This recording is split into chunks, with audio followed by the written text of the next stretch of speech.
Normalmente cuando pensamos en un contrato se nos viene a la cabeza dinero, pagos, un intercambio económico. Pero ¿sabías que hay contratos donde eso no existe? Y lo más curioso es que lo vivimos a diario sin darnos cuenta.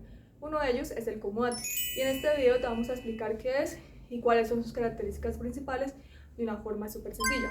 Entonces, dentro de la definición de este contrato, la legislación colombiana se ocupa de definir que el comodato o préstamo de uso es un negocio jurídico por medio del cual el titular del derecho de dominio de un bien le traslada a otro alguna de las facultades que se desprenden de ese principal derecho real, las cuales son el uso y el disfrute del mismo. Pues es esencia del comodato, según lo previsto en el artículo 2200, que estas facultades se otorguen sin ninguna contraprestación económica, o sea, de forma gratuita, de manera que si el comodatario adquiere una prestación correlativa de ese tipo, se desnaturaliza del negocio jurídico y con el compromiso de restituirlo al comodante al finalizar su uso en el plazo y forma convenida. Este contrato de comodato se caracteriza por ser real, esto requiere la entrega de la cosa para su perfeccionamiento y por ser un contrato principal porque existe con independencia de otro negocio jurídico. El objetivo principal de este contrato es permitir el uso de una forma temporal de un bien específico sin que la persona que lo recibe tenga que pagar por ello. Esencialmente se trata de una cesión de uso, teniendo en cuenta que solo pueden ser cosas corporales, tanto los muebles como los inmuebles, y según la regla general debe ser inconsumible. Las obligaciones en el contrato de comodato. Por un lado tenemos al comodante. La primera y la principal obligación de este es entregar la cosa como es pactado dentro del acuerdo. La segunda es no pedir la cosa antes del plazo que fue estipulado. Sin embargo, esto tiene tres excepciones. Si se muere el comodatario, pero la cosa no sigue en uso. Segundo, si surge una necesidad del comodante. Y tercero, si se termina la utilidad que es objeto de la contraprestación que surge del préstamo de la cosa. Y la última obligación que tiene el comodante es indemnizar sobre la calidad y las condiciones que es de la cosa sobre las que se presta. ¿Esto qué quiere decir? Si hay una mala calidad y hay una mala condición y esto ocasiona unos perjuicios, pues el comodante tiene que responder frente a estos. Segunda situación, conocida la falla y el comodante no la declara, pues este es responsable. Sin embargo, si es declarada y el comodatario así perfecciona el contrato, es este quien tiene que atenerse a las consecuencias de su uso. Y la última es que, sabiendo que hay una mala calidad y hay una mala condición, no se puede evitar un daño futuro. En este caso, el comodante tiene que responder también. Ahora vamos con el comodatario rápidamente. El comodatario tiene que, primero, usar usar el bien entregado y la cosa como fue pactado. Y no solo eso, sino tiene que, segundo, usarlo como es convenido, como es correspondiente de acuerdo con la cosa. Tercera obligación, tiene que conservar el bien que fue entregado. Y esto implica que tiene que restituirse en las mismas condiciones como se le fue entregado. Incluso por una culpa levísima se sufre un detrimento que no es causal natural de la misma, este tiene que responder indemnizando al comodante. Cuarto, tiene que restituir la cosa dentro del plazo convenido, como ya lo vimos anteriormente. Quinto, de hecho, sí es posible en casos de fuerza mayor y caso fortuito que el comodatario responda cuando esto está pactado. Y la última obligación que tiene es la suspensión de la restitución. Esto significa que cuando la cosa eh, va a ser utilizada para generar o para cometer un delito, en este caso, pues el comatario tiene la obligación de entregar la cosa ante un juez o ante la entidad correspondiente. El contrato de comodato, como bien ha dicho el autor Bonivento, se asemeja al contrato de arrendamiento. Esto porque hay un uso y un goce de la cosa. Sin embargo, la principal diferencia se establece porque es real y gratuito.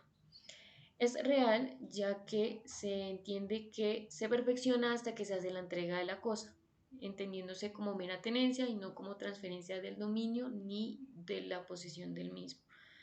Por otro lado, unilateral, que una vez perfeccionado, el comodatario contrae obligaciones tanto de uso, conservación y restitución de la cosa, y el comodante simplemente no contrae obligaciones porque permite el goce de la misma, aunque existe una excepción de pago por mejoras o indemnizaciones al comodatario.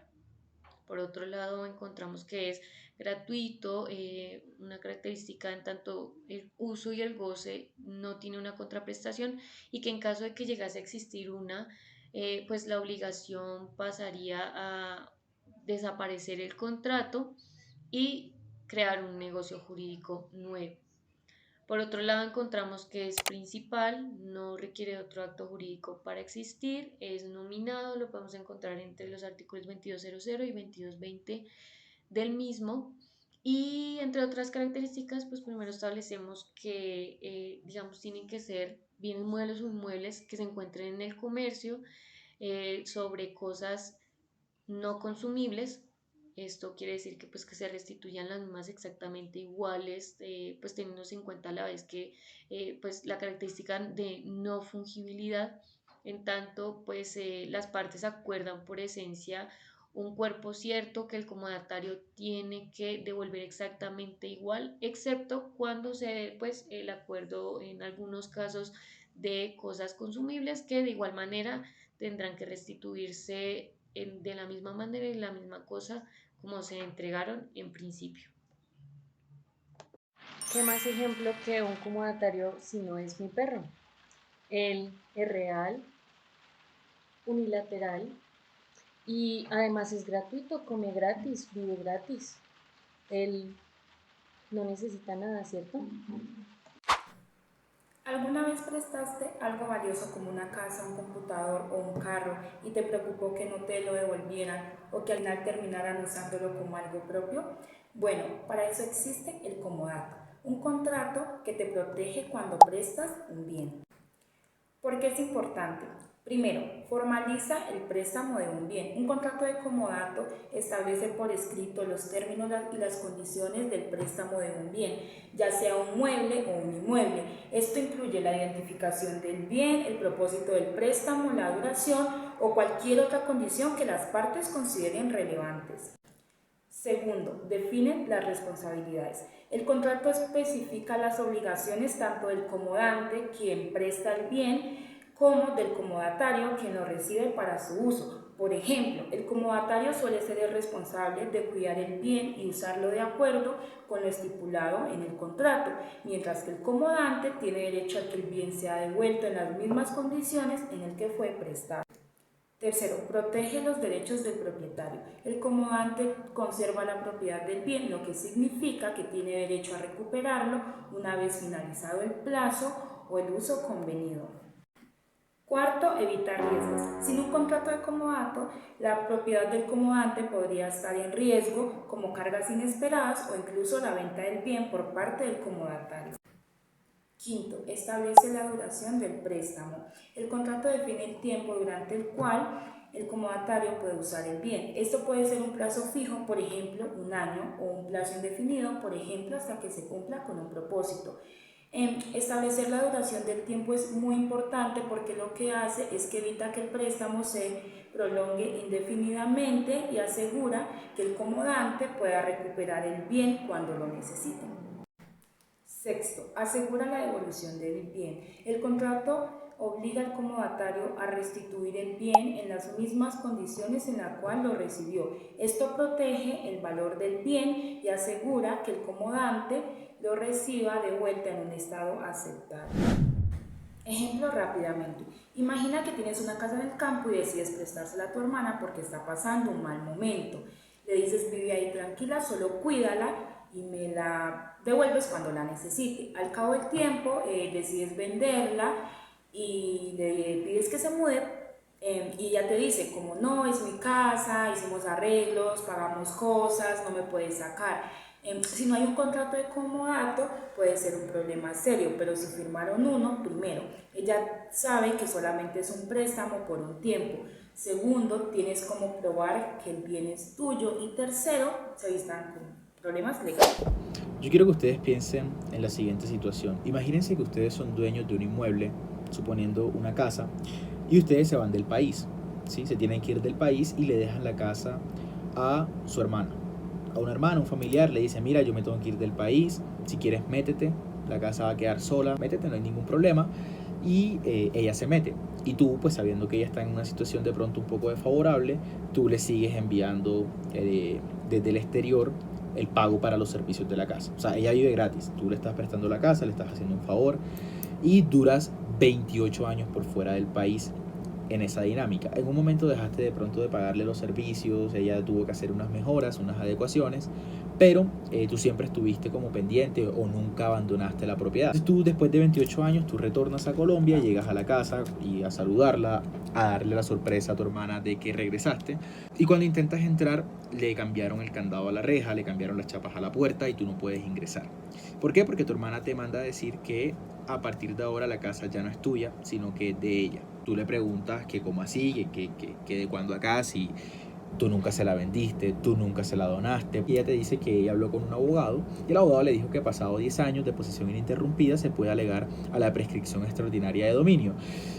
Y tú sabes que nunca se la vendiste, nunca esa fue la intención, pero tienes que consultar con un abogado qué hacer. Básicamente esta es la situación de lo que trata la sentencia. Se las estoy intentando explicar de una manera no tan exegética para no hacer la ponencia un poco tediosa, pero esto es lo que trata la sentencia 1716 de 2018 de la Sala Civil de la Corte Suprema de Justicia. Es una sentencia clave porque va a entrar a resolver las dudas de qué pasa con los contratos de comodato que son verbales, qué pasa cuando hay un largo periodo de tiempo donde el dueño no lo pide, qué pasa con los tenedores, qué pasa, todo eso es lo que va a abordar esta sentencia. Entonces, esta intervención de este precedente judicial se va a basar en dos momentos: mi primera intervención y un segundo momento que va a abordar mi compañero Sebastián, hablando sobre las consideraciones y la ratio decidendi que ha tenido la Corte Suprema de Justicia y que resolvieron. Pero yo le quiero hablar sobre tres aspectos fundamentales para que los tengamos presentes para el resto de la intervención.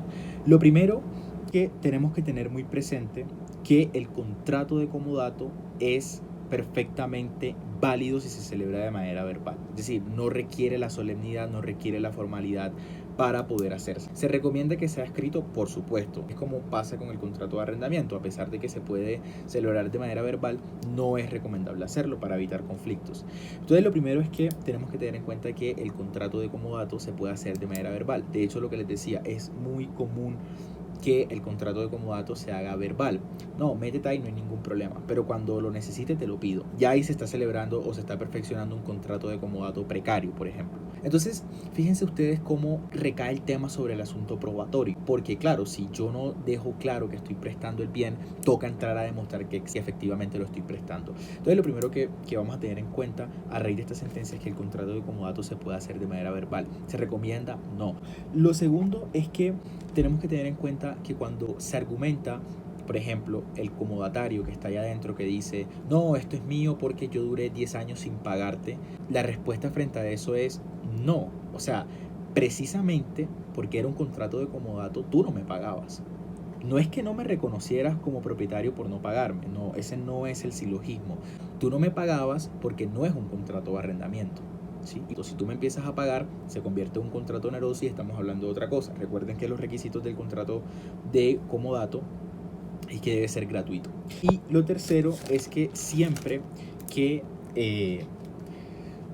el propietario del bien reafirma que es el dueño del bien, por ejemplo, pagando servicio, por ejemplo, a través de mensajes de WhatsApp, cómo están las cosas, cómo va la propiedad, qué ha pasado, cómo todo está bien, no se ha dañado nada, no sé. Es decir, que yo muestre interés sobre mi bien o sobre el bien que estoy prestando.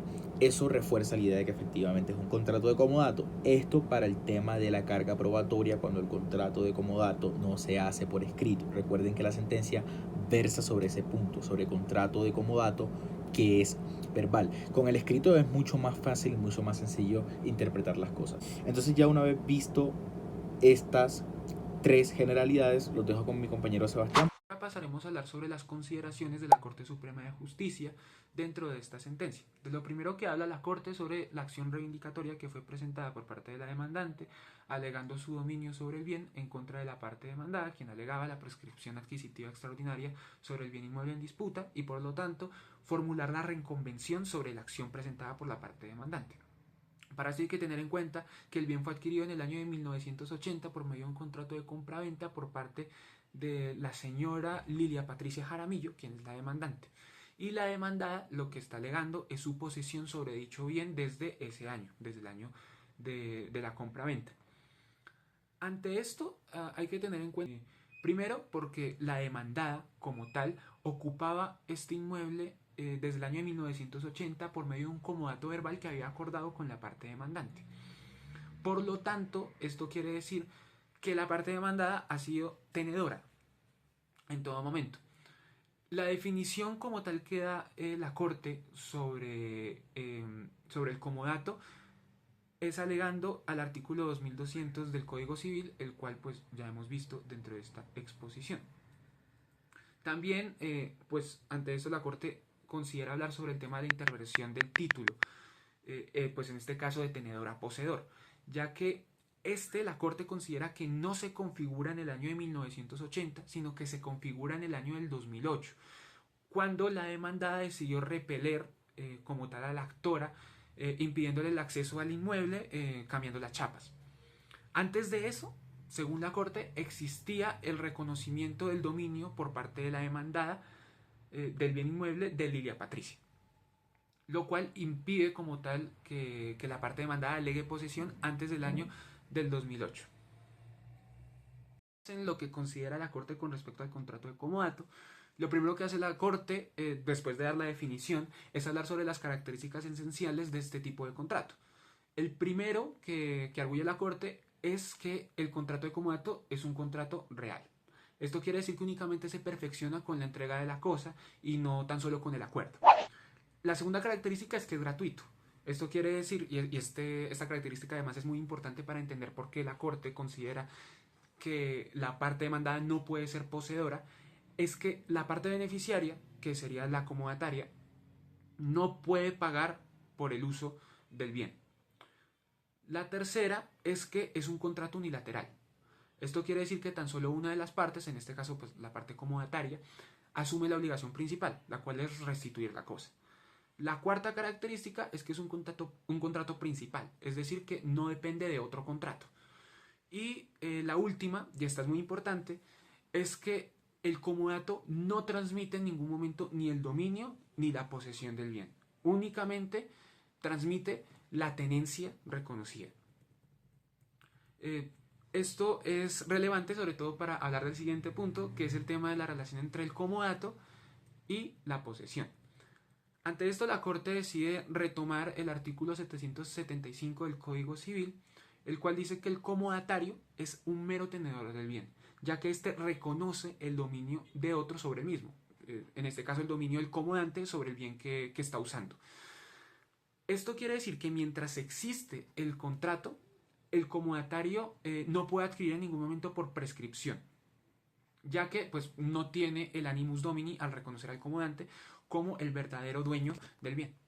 Para probar que existe un contrato de comodato, existen diversas cosas que la propia Corte decide analizar. La primera es el tema de los testimonios. Hay testimonios por parte de dos hermanos de la parte demandante y la parte demandada que precisamente dan fe de que Lilia Patricia le permitió a su hermana vivir con su familia en la casa, siendo Lilia Patricia la dueña. La segunda es que la actora, pues Lilia Patricia, le giraba el dinero para el mantenimiento, mejoras, impuestos a la parte demandada, a la pretenda poseedora. La tercera es que la demandada misma reconocía a su hermana como la dueña del bien, al punto incluso de pedirle pues varios pagos para la entrega del inmueble.